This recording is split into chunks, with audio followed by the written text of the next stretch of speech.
नमस्ते भारत। हम एडुटेरिया NCERT practice set को कंटिन्यू करते हैं, जो कि क्लास 6 से लेकर के क्लास 12 तक के एनसीईआरटी को एमसीक्यू के माध्यम से यह बुक जो है कवर करने का काम करता है। हमने हिस्ट्री से स्टार्ट किया है और हिस्ट्री में कुल 4 सेट दिया हुआ है और ये 4 सेट के माध्यम से जो है क्लास 6 से क्लास 12 तक के हिस्ट्री को यह कंप्लीट करता है, जिसमें कि हमने जो है सेट 1 और सेट 2 को जो है सेट नंबर 1 और सेट नंबर 2 को कंप्लीट कर लिया है।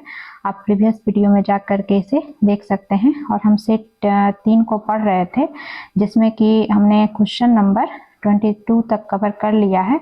आज हम क्वेश्चन नंबर जो है 23 से स्टार्ट करेंगे।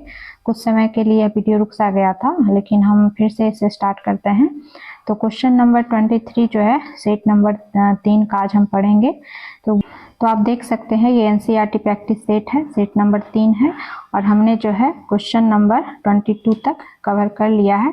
23 नंबर क्वेश्चन जो है किससे पूछे हुए हैं, तो एक 23 नंबर क्वेश्चन से लेकर के आगे के जो कुछ 10-15 क्वेश्चन है, ये क्लास 9 के हिस्ट्री को कवर करने का काम करता है, जो कि वर्ल्ड हिस्ट्री को कवर करता है। तो चूंकि हमारे कॉम्पिटिटिव एग्जाम में वर्ल्ड हिस्ट्री, विश्व इतिहास से क्वेश्चन काफ़ी कम होते हैं, तो इसलिए सिर्फ हम इसके जो है क्वेश्चन और आंसर को देखते चलेंगे, ज़्यादा डिटेल्स नहीं पढ़ेंगे, क्योंकि एग्जाम ओरिएंटेड पढ़ना जो है ज़्यादा लाभकारी होता है।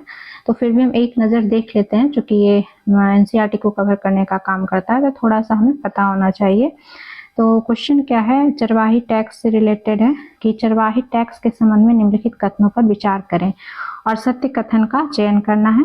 पहला कथन क्या है कि चरवाहों से चारागाहों में चरने वाले प्रत्येक जानवर पर टैक्स वसूला जाता था। जो ये चरवाही टैक्स है, वो चरवाही टैक्स क्या है, तो चरवाहों से जो है जब चारागाह के लिए वो जाते थे तो उस पर जो टैक्स वसूला जाता था, प्रत्येक जानवर पर टैक्स वसूला जाता था कि जितना वो जो है टैक्स, जितना वो चारागाह में जानवरों को जो है चराने का काम करेंगे, तो उस तरह से जो है वो जानवरों पर टैक्स लिया जाता था। तो वही चरवाही टैक्स था। तो पहला कथन क्या है, पहला कथन सत्य कथन है, पहला सत्य है। दूसरा क्या है कि प्रारंभ में अंग्रेज स्वयं ही अपने कारिंदों से टैक्स वसूलते थे, मगर बाद में यह काम ठेकेदारों के माध्यम से किया जाने लगा। तो दूसरा कथन जो है गलत है, असत्य है, ये उल्टा दे दिया गया है। होना ये चाहिए था कि प्रारंभ में यह काम जो है अंग्रेज ठेकेदार के माध्यम से किया करते थे, लेकिन बाद में जो है वो अपने कारिंदों के माध्यम से टैक्स वसूलने का काम करने लगे। जस्ट रिवर्स दे दिया है, इसलिए दूसरा कथन असत्य है। तीसरा कथन क्या है कि किसी चारागाह में दाखिल होने के पहले चरवाहों को पास दिखाकर टैक्स अदा करना पड़ता था। तो ये कथन सत्य है कि चरवाहों को एक पास जो है दे दिया गया था और उसे दिखाकर वो टैक्स अदा करते थे, उसके बाद चारागाह में उनको प्रवेश दिया जाता था। तो 1 और 3 कथन सत्य है और पूछ रहा था क्या असत्य कथन, इसलिए आंसर हमारा ए हो जाएगा। केवल 1 और 3 कथन सत्य है, दूसरा क्या था, सत्य है। नेक्स्ट क्वेश्चन है कि चरवाही टैक्स के क्या प्रभाव हुए। जो ऊपर चरवाही टैक्स पूछा था तो उसके क्या प्रभाव हुए, तो पहला कथन, उसमें भी सत्य कथन का चयन करना है। पहला कथन क्या है कि चरागाहों का स्तर गिरने लगा, तो हाँ ये कथन सत्य है। दूसरा है कि जानवर बड़ी संख्या में मरने लगे, तो ये भी कथन सत्य है, सत्य कथन पूछ रहा था, तो सी नंबर आंसर हो जाएगा। 1 और 2 दोनों कथन सत्य है। नेक्स्ट क्वेश्चन अगला है कि मसाई लैंड के संबंध में निम्नलिखित कथनों पर विचार करें और सत्य कथन का चयन करना है। पहला कथन क्या है कि जो मसाई लैंड है उसके बारे में पूछ रहा है कि यह इथोपिया से लेकर तंजानिया तक फैला था, तो ये कथन जो है गलत है। दूसरा है कि औपनिवेशिक ताकतों ने मसाई लैंड का विभाजन कर दिया, तो ये दूसरा कथन क्या है, सत्य है, सत्य पूछ रहा था, तो केवल 2 कथन सत्य है। ये मसाई लैंड का यहाँ पे एरिया जो है थोड़ा सा गलत दे दिया है। मसाई लैंड का एरिया देखें हम कि कहाँ से कहाँ तक था, तो ये जो है दक्षिणी कीनिया से लेकर के उत्तरी तंजानिया के छोटे से इलाके में ही जो है अंग्रेजों के द्वारा मसाई लैंड को एक तरह से समेट दिया गया था। तो दक्षिणी कीनिया से लेकर के कहाँ तक था, उत्तरी तंजानिया तक, तो इसलिए पहला कथन असत्य था, जबकि दूसरा कथन सत्य है कि औपनिवेशिक ताकत यानी अंग्रेजों के द्वारा जो है मसाई लैंड, जो कि एक तरह से अफ्रीकन कॉन्टिनेंट में आप कह सकते हैं फैला हुआ था, उसका विभाजन कर दिया गया था। तो इसलिए हमारा आंसर केवल 2 हो गया। नेक्स्ट क्वेश्चन क्या है औपनिवेशिक शासन तथा मसाइयों के संबंध में निम्नलिखित कथनों पर विचार करें और सत्य कथन का यहाँ भी चयन करना है। पहला कथन क्या है कि औपनिवेशिक सत्ता के हस्तक्षेप के कारण वरिष्ठ जनों और योद्धाओं की परंपरागत उम्र आधारित संस्था पूरी तरह समाप्त हो गई। तो पहला कथन गलत है।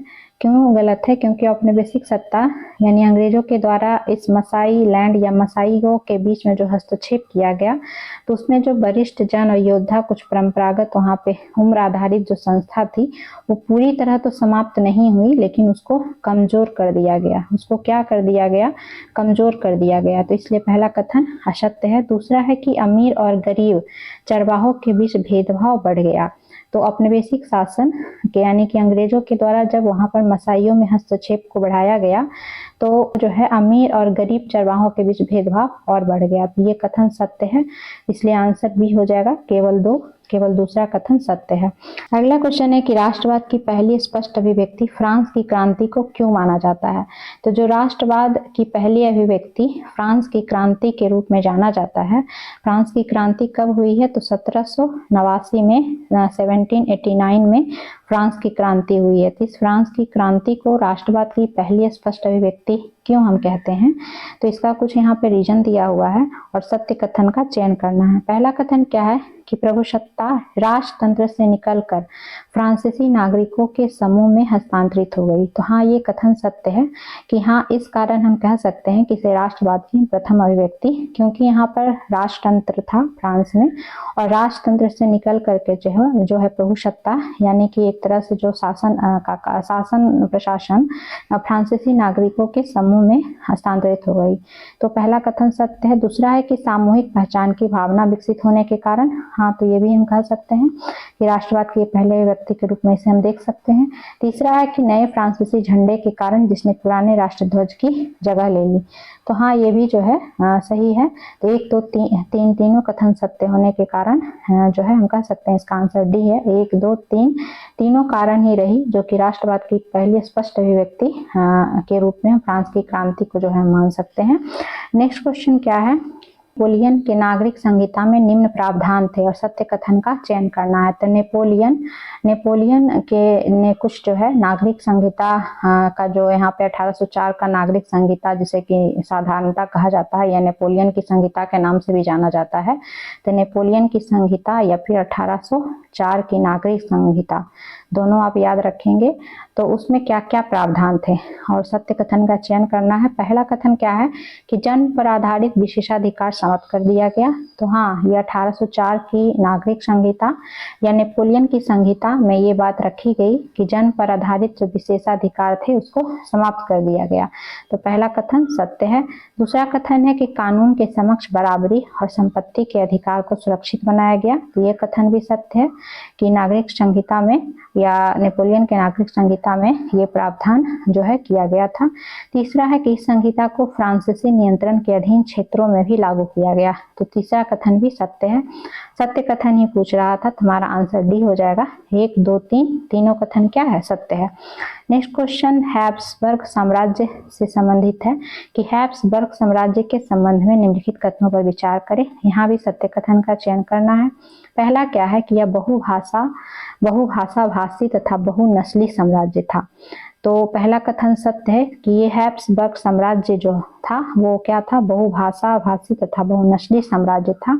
और ये हैब्सबर्ग साम्राज्य, अगर आप क्षेत्र याद रखना चाहे तो ये आप हैब्सबर्ग साम्राज्य को जो है ऑस्ट्रिया और हंगरी से एक तरह से ये जोड़कर बना था। ऑस्ट्रिया और हंगरी पर जो विभिन्न लोग शासन प्रशासन का काम कर रहे थे, तो उसके विभिन्न साम्राज्यों को जोड़ करके एक जो हम कह सकते हैं कि हैब्सबर्ग साम्राज्य जो है बनाया गया था। तो पहला कथन सही है कि ये बहुनस्ली साम्राज्य था। दूसरा है कि यह साम्राज्य ऑस्ट्रिया तथा हंगरी पर शासन करता था। तो यहाँ तो दे ही दिया है। तो दूसरा कथन भी क्या है? सत्य है। सत्य कथन ही पूछ रहा था, तो सी हो जाएगा। 1 और 2 दोनों कथन सत्य है। अगला है कि एले क्या थी? तो एले जो है कपड़ा नापने का एक पैमाना था। जर्मनी में कपड़ा नापने का एक पैमाना था एले। नेक्स्ट क्वेश्चन क्या है कि 1815 के बाद यूरोप में पुनः स्थापित रूढ़िवादी व्यवस्था की निम्नलिखित विशेषताएं थी और सत्यकूट का चयन करना है। तो 1815 के बाद यूरोप में जो फिर से रूढ़िवादी व्यवस्था स्थापित कर दी गई, तो उसकी क्या क्या, उस रूढ़िवादी व्यवस्था की क्या क्या विशेषता थी, इसको जो है बताना है। तो पहला था कि राजतंत्र था, राजतंत्र इसकी विशेषता थी उस रूढ़िवादी व्यवस्था में। दूसरा चर्च, तो ये भी था। तीसरा है सामाजिक ऊंच नीच को बनाए रखना, तो ये भी सत्य है। और चौथा है निजी संपत्ति को राज्य के अधीन लाना। तो 1815 के बाद यूरोप में जो रूढ़िवादी व्यवस्था को लागू किया गया, तो उसमें इन चीजों को, इसको जो है शामिल नहीं किया गया, निजी संपत्ति को राज्य के अधीन नहीं लाया गया। ये भी उनकी कुछ व्यक्तिगत जो है अपना व्यक्तिगत स्वार्थ ही था, इन्होंने निजी संपत्ति को राज्य के अधीन लाने का काम नहीं किया। तो आंसर हो जाएगा 1, 2, 3, 1, 2, 3, ये जो है रूढ़िवादी व्यवस्था में शामिल था। अगला है कि जियोसफी मैथ्सिनी के संबंध में निम्नलिखित कथनों पर विचार करें, सत्य कथन का चयन करना है। तो पहला कथन क्या है कि यह कार्बोनरी के गुप्त संगठन का सदस्य बना। तो पहला कथन सही है कि इटली का जो क्रांतिकारी जो मैथ्सिनी है, मैथ्सिनी के नाम से ज्यादा फेमस है, यहाँ पे पूरा नाम दिया है जियोसफी मैथ्सिनी, जो कि इटली का एक तरह से क्रांतिकारी के रूप में मैथ्सिनी फेमस हुआ, तो वह कार्बोनारी के गुप्त संगठन का सदस्य बना। दूसरा, पहला कथन सत्य है। दूसरा कथन क्या है कि उसने 2 और भूमिगत संगठनों की स्थापना की। पहला था बर्न में यंग इटली और दूसरा मार्सेई में यंग यूरोप। तो ये कथन जो है गलत है, क्योंकि पहला था मार्सेई में यंग इटली और दूसरा था जो है, यहाँ पर थोड़ा अपोजिट दे दिया है, पहला था मार्सेई में यंग इटली और दूसरा बर्न में यंग यूरोप। तो इसलिए दूसरा कथन असत्य है। हालांकि ये इसके द्वारा, मैथ्सिनी के द्वारा ये संगठन, 2 भूमिगत संगठन की स्थापना की गई, लेकिन आप याद रखेंगे कि उसका नाम क्या था, मार्सेई में यंग इटली, मार्सेई में यंग इटली और दूसरा जो है, दूसरा बर्न में यंग यूरोप। थोड़ा सा रिवर्स कर दिया गया है चीजों को, तो इसलिए दूसरा कथन असत्य है, पहला कथन सत्य, सत्य पूछ रहा था, तो ए नंबर आंसर हो जाएगा, केवल 1। नेक्स्ट अगला है कि मैटरनिख ने किसे हमारी सामाजिक व्यवस्था का सबसे खतरनाक दुश्मन बताया। यानी किसी व्यक्ति को ऐसा कहा मैटरनिख ने, मैटरनिख भी एक व्यक्ति ही है जिसने कि सामाजिक व्यवस्था का बताया कि हमारी सामाजिक व्यवस्था का वो सबसे खतरनाक दुश्मन हो सकता है, तो ये मैथ्सिनी को बताया था। तो जियोसफी मैथ्सिनी को बताया था, ये जो है मैथ्सिनी जो है हमारी सामाजिक व्यवस्था का सबसे खतरनाक दुश्मन हो सकता है, ऐसा मैटरनिख ने कहा था। नेक्स्ट क्वेश्चन क्या है कि यूनान ऑटोमन साम्राज्य से कब स्वतंत्र हुआ था। तो यूनान जो है ऑटोमन साम्राज्य से 1832 में स्वतंत्र हुआ था, डी नंबर आंसर हो जाएगा। तो आज हम यहीं तक रहने देते हैं, और इस वीडियो में हमने जो है काफी डिटेल नहीं पढ़ा, क्योंकि पहले भी हमने इस चीज को देखा कि जो है वर्ल्ड हिस्ट्री से क्वेश्चन कॉम्पिटिटिव एग्जाम में कम रहता है, तो बस हम एक नजर देख लेते हैं, और जहाँ से क्वेश्चन अधिक रहता है उसको हम काफी डिटेल में पढ़ेंगे। तो फिर मिलते हैं नेक्स्ट वीडियो में, तब तक के लिए धन्यवाद।